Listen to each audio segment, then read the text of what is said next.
리 참사는 조선일보 인터뷰에서 북한의 내부 상황들도 비교적 소상히 밝혔습니다. 특히 김정은 위원장을 만난 대목, 또 김정은의 딸로 후계자 지명설까지 나오는 김주에 관련한 언급들이 눈길을 끌었습니다. 리 참사는 김정은과는 차를 같이 마셨다면 마주 앉아보면 그냥 평범한 인간일 뿐이라고 강조했는데요. 김정은의 건강 상태와 관련해서는 가까이서 보면 항시 얼굴이 술 마신 것처럼 빨개 보여 혈압이 굉장히 높겠다, 이런 말을 했습니다. 이 말대로라면 얼굴만 봐도 김 원장의 건강 상태가 우려되는 수준이라는 얘긴데요. 과거 우리 국정원 측에서 파악한 김 원장의 건강관 정보 들어보시죠. 김정은 위원장이 상당한 수면 장애를 겪고 있는 것으로 추정하고 있습니다. 또한 외국 담배와 고급 안주를 과량으로 들어오고 있어 국정원에서는 정이 니코틴이 높아지고 더 심한 불면증에 시달리게 되는 악순환에 빠질 가능성에 대해서도 주시하고 있습니다. 작년 말부터는 김정은이 손 팔뚝에 긁어서 덧난 상처가 계속 확인되는데 국정원에서는 알레르기와 스트레스가 복합작용한 피부염으로 추정하고 있습니다. 최근 우리 언론은 물론이고 외신에서도 자주 화제가 되고 있는 게 바로 김정은이 딸 주애를 동반하고 각종 공식 석상에 나타난 거였습니다. 그래서 이제 후계자 지명설이 제기됐는데요.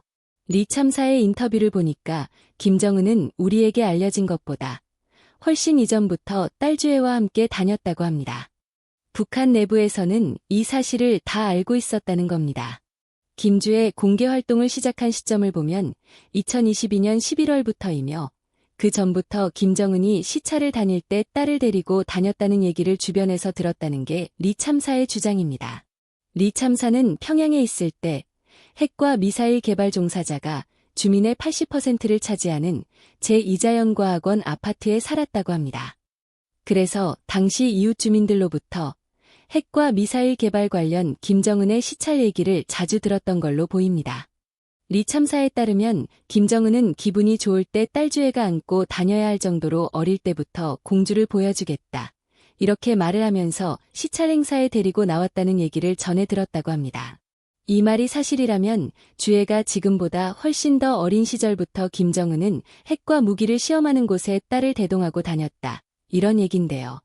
처음 언론에 주애 모습을 공개했을 당시 모습 보고 오겠습니다. 역사적인 중요 철학 무해 시험 발사장에 사랑하는 자제분과 함께 몸소 나오시어 역사의 길에 남을 뜻깊은 기념사진을 찍으셨습니다. 경애하는 총비서 동지께서 존귀하신 자제분과 함께 촬영장에 나오시자 전체 참가자들은 폭풍 같은 박수와 환호를 힘껏 터쳐 올렸습니다. 리 참사는 최근 몇 년간 이어진 김주애 공개 행보와 관련해서 북한 내부의 부정적인 인식에 대해서도 전했습니다. 처음에는 신기했는데 열병식 같은 공식 국가 행사에까지 김주애를 데리고 나오니까 거부감이 들기 시작했다는 겁니다. 내가 한평생 저 사람들의 발밑에서 온갖 수모를 받았는데 이제 내 자식이 또 저 어린아이 앞에서 굽신거리면서 살아야 한다는 게 기가 막히다는 생각이 들었고, 적잖은 북한 사람들이 이런 생각에 공감하고 있다는 게 리 참사의 주장이기도 합니다. 김정은이 최근 2년여간 딸 주애를 대동하고 공개 행보를 해온 그 배경을 짐작할 만한 리 참사의 인터뷰 내용도 있었습니다. 바로 박근혜 전 대통령이 언급된 대목이어서 또 눈길을 끌었습니다. 김수 관련해서 리 참사는 북한에서도 여성 지도자가 나올 수 있을 거라고 보냐는 기자의 질문에 대해서 김정은이 지난 2012년 우리 대선에서 박근혜 전 대통령이 당선된 것을 보고 큰 충격을 받았다, 이렇게 전했는데요.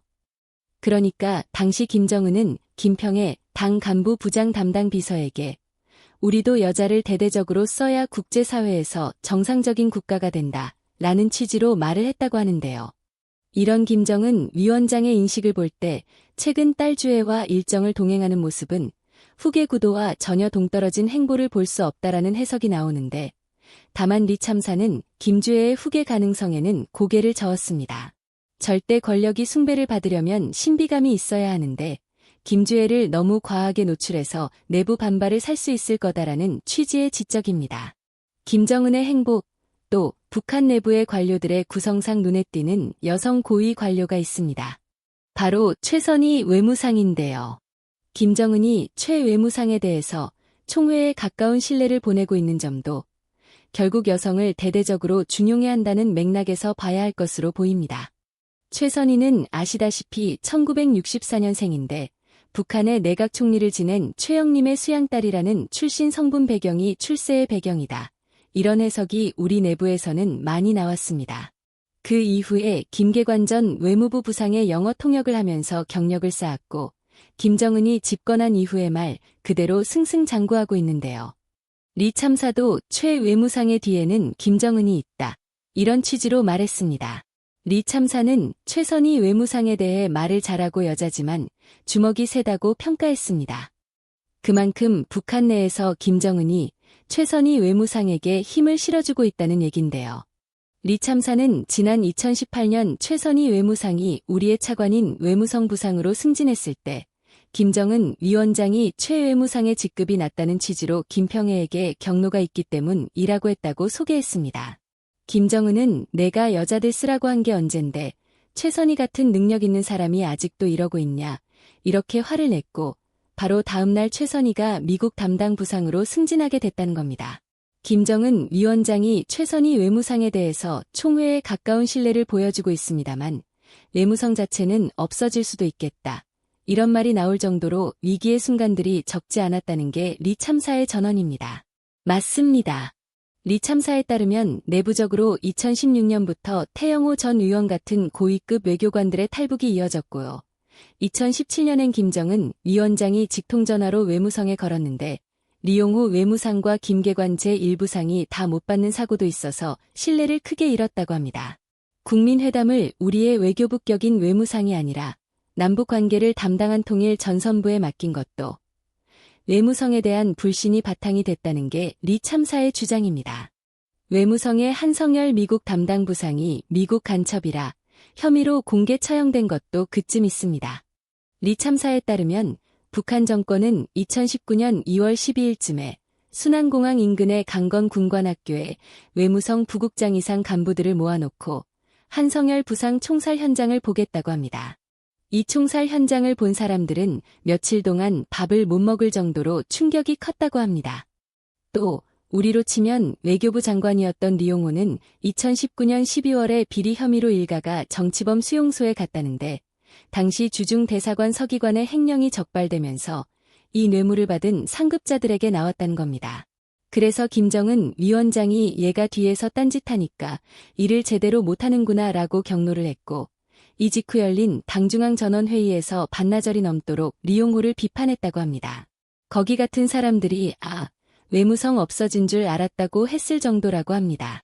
이렇게 리규 참사의 탈북 소식이 뒤늦게 알려지고 또 조선일보를 통해서 인터뷰까지 보도가 되면서 북한 체제 민낯이 새삼 드러났다. 이런 지적들이 나오고 있습니다. 네, 지난해 한국으로 온 고위급 탈북민은 명 안팎에 달하는 것으로 나타났는데요. 특히 고위 외교관들의 탈북 사례가 계속되는 것은 그만큼 김정은의 염증을 느끼는 엘리트 계층이 늘어나고 있다는 징후라는 분석입니다. 이런 맥락에서 리 참사가 북한 주민들은 한국 국민보다 더 통일을 갈망하는데 김정은은 그걸 차단하기 위해 반통일 정책을 쓰고 있다고 지적한 대목도 의미심장한데 김정은 위원장이 한국을 적으로 규정하면서 북한 내 절망감이 더 커지고 있다는 뜻이기도 합니다. 리 참사를 누구보다 반기는 사람이 있습니다. 바로 태영호 전 의원인데 리 참사의 인연을 SNS에 소개하면서 환영의 뜻을 밝혔다고 합니다.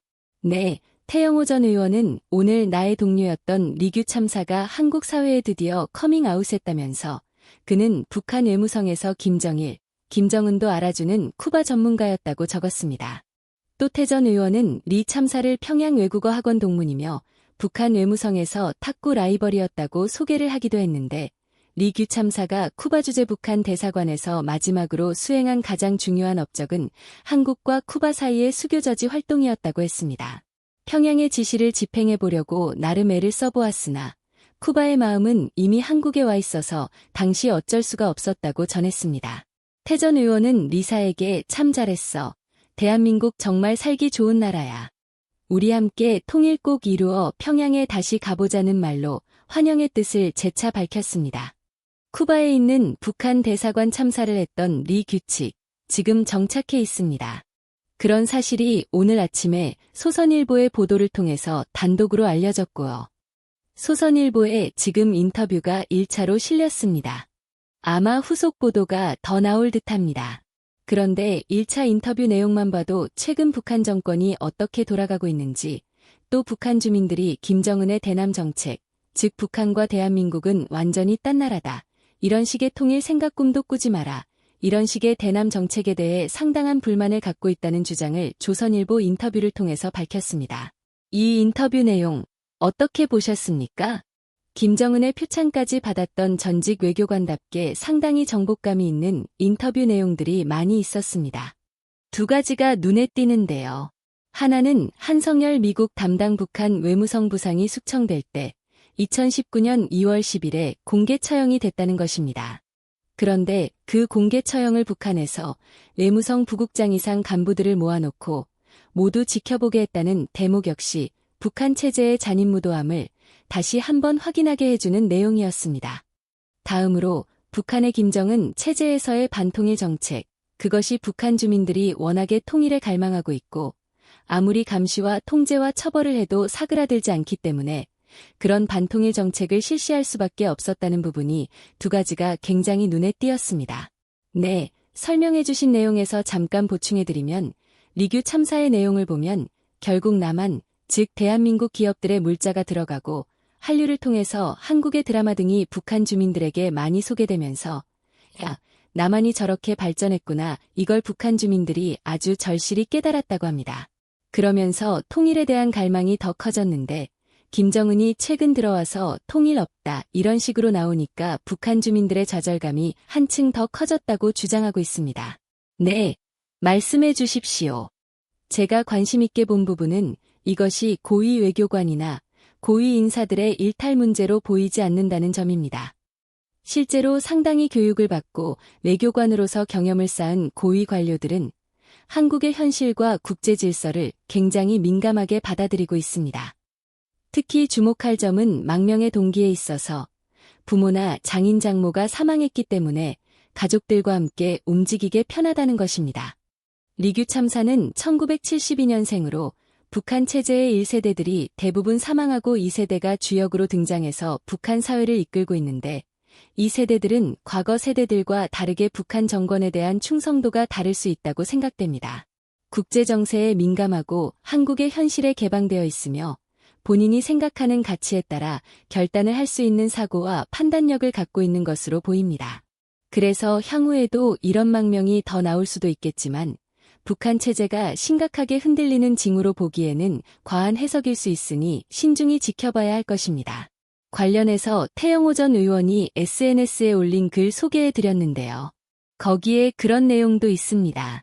태영호는 귀순을 하고 난 다음에 본인의 가족들이 어떻게 되었는지, 북한 정권에서 탄압받았는지를 리 참사를 통해서 확인했다고 전했습니다. 정말 안타까운 소식입니다.